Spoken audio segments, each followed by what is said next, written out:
What is up, guys? Delboy here, bringing you guys my thoughts on the PBC lineup from December 2018 till April 2019. I will briefly share my thoughts on each fight. We will start with the December the 22nd card at the Barclays Centre in Brooklyn. On that card, Jamal Charlo will be fighting Willie Monroe Jr. For me, that fight doesn't really do much. Monroe Jr., he's a good sort of fringe level contender, but we've seen him come up short now at world title level a couple of times, and I can't really see him having anything for Jamal Charlo. He might make him look bad because Monroe is quite good defensively, but apart from that, I can't see him having too much success. Jamal Charlo versus Tony Harrison, that's a bit better because although much like Willie Monroe Jr., Tony Harrison has kind of come up short at the highest level, but at least he has power. He can box a bit, he can move. I think he'll give Jamal Charlo some issues. I think that could actually be a fun fight. But again, it's a fight where Jamal Charlo is a big favourite. He shouldn't lose that fight. It's okay, but again, you're not going to miss a hot date to see that fight, do you know what I mean? And lastly on that card, Dominic Breazeale will be fighting Carlos Negron. Negron actually beat Derek Rossi recently. That's all I know about him. Again, Dominic Breazeale, it's a tick-over fight. He should win that fight comfortably. Now, this is the best fight on the whole lineup, in my opinion. Jose Azcárate versus Caleb Plant. That fight goes down on the 13th of January, and it takes place at the Microsoft Theatre in LA. I think that is a good fight. Azcárate for me is one of the more underappreciated fighters in the super middleweight division. I think he's underrated. He's got a fun style, brings a lot of pressure, has power. He's a real handful. There's a reason why people are not exactly queuing up to fight this guy. As we know, James DeGale ducked him, and Azcárate has struggled to get the big fights. So I'm pleased to see him in a fight of consequence, And Caleb Plant, a few people online rate him. He's got solid skills all round. I like the way he moves. I like the way he puts his shots together. He's a pretty sound boxer, and this is a big step up. How good is Caleb Plant? I think he really has his hands full here. It's a good fight though. I'm intrigued by this one because I think, like I said, Azcárate is very underrated, and I'm not sure how good Caleb Plant really is. So that's intriguing to me. I like that fight. I do make Azcárate a favourite. I think his style, his pressure will be too much.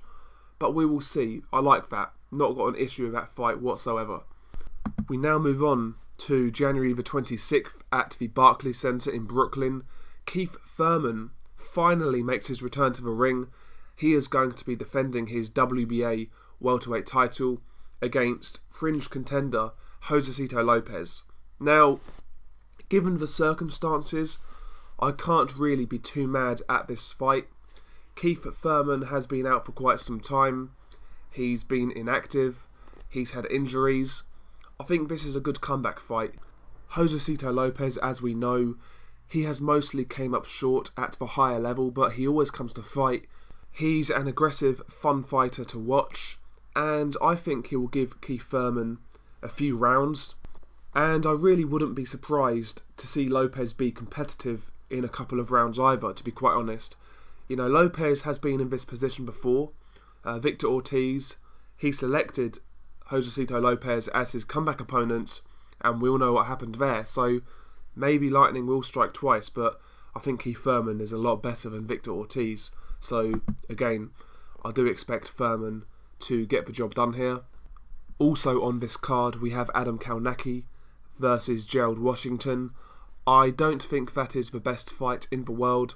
Kownacki has won at a fringe world level. He's beaten guys like Arthur Spilka and Charles Martin.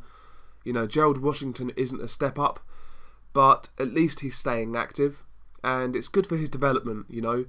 Washington is good from range, good jab, good long right hand. He's got solid skills, so I suppose it's a different style for Kownacki to contend with. So in a development sense, you know, it kind of makes sense, but, you know, I don't think this fight has any real chance of an upset. I think the pressure of Kownacki will break Gerald Washington. Gerald Washington, to me, you know, he's far too passive. He doesn't take the bull by the horns, and, you know, we've seen him break in fights, you know, against Jarrell Miller, for example. He really kind of buckled under the pressure, and even in the Amir Mansour fight, you know, he was the bigger, longer guy, and he was fighting a very timid fight against a much smaller, older man in Mansour. You know, mentally, something is off with Gerald Washington. He can box a bit, and maybe his skills will give Kownacki some issues early on, but after rounds 2 or 3, you know, he is going to start to slow down, and Kownacki will get on top of him and outpoint him or take him out late. That fight's not great to me. We then move on to February the 16th. This card takes place in Los Angeles. Leo Santa Cruz versus Miguel Flores. Not a good fight. I think Flores is rated like 120th in the world on BoxRec. It's a really bad opponent. Need I say more? Also on that card, Omar Figueroa Jr. versus John Molina Jr. That's going to be a good scrap. You know, both guys come to fight. Both guys are aggressive. That should be fireworks. I think Omar Figueroa, being the younger man, should win that fight. He's fresher. He's got more to give. But that is a decent fight. We then move on to February the 23rd at the Armory in Minneapolis. Anthony Durrell versus Avni Yildirim for the vacant WBC super middleweight title. Now, David Benavidez was the champion, but he tested positive for cocaine. He is now champion in recess, so he's got a shot at the title anytime he wants when he comes back. But Durrell and Yildirim are fighting for the vacant title. In the meantime, it's a bad fight. Anthony Durrell really hasn't done anything of note since losing that title to Badou Jack back in 2015, I want to say. You know, he's been inactive. He's not fought a high level of competition, and I don't think he's looked particularly great. So how he's getting a title shot, I don't know. And Avni Yildirim, I mean, come on now.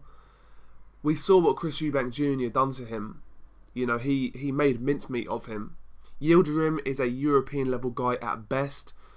Come forward fighter. Durrell should win this fight. I don't rate Durrell that highly, but he's better than Yildirim. He should win this fight relatively comfortably. That's a poor fight. I'm sorry. Not interested. We then move on to the 9th of March. I believe that this card takes place at the MGM Grand in Las Vegas.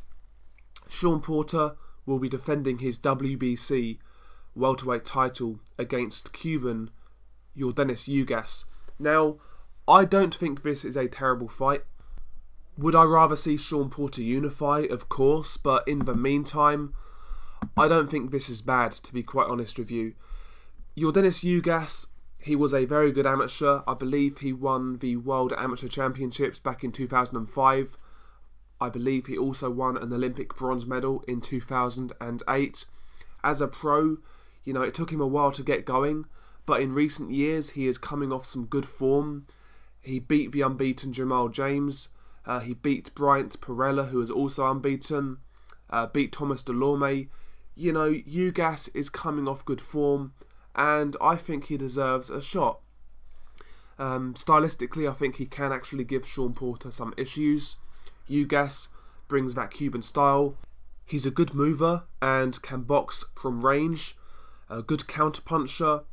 Carries a bit of power. You know, he's a solid fighter, and I think that style could give Porter some issues early on. But as the fight wears on, as Ugas gets tired, I think Sean Porter will take over and either take him out late or win on points. I have seen Ugas gas in fights in the past, like the Thomas Delorme fight for example. He gassed quite badly in that fight.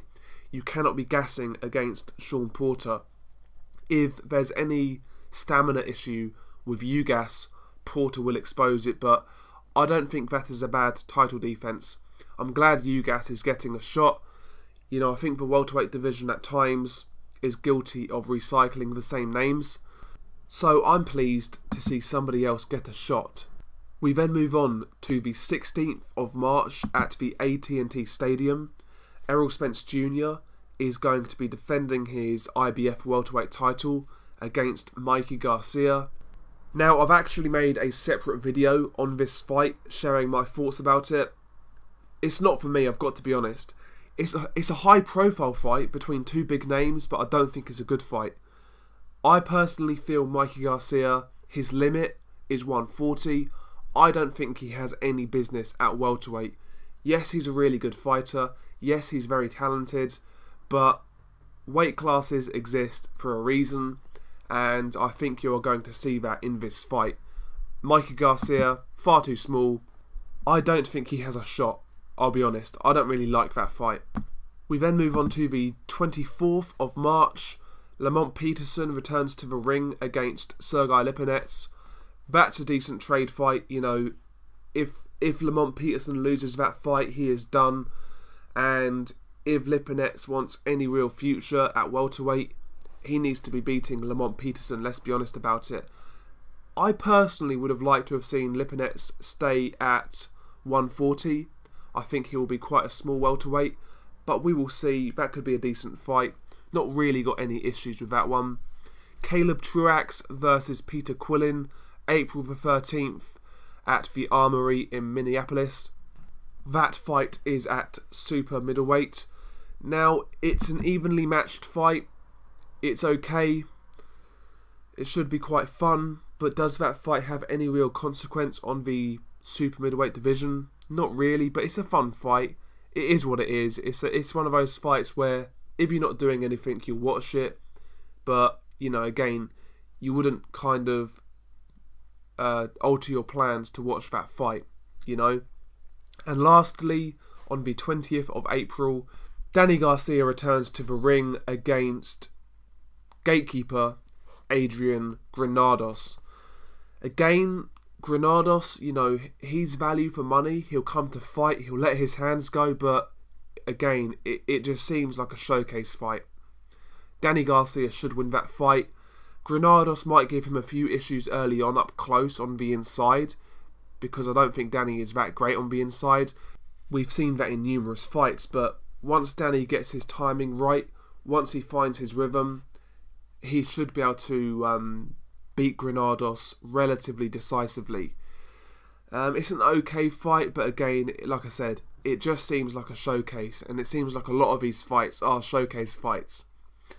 My thoughts on the whole lineup, I don't think it's that great.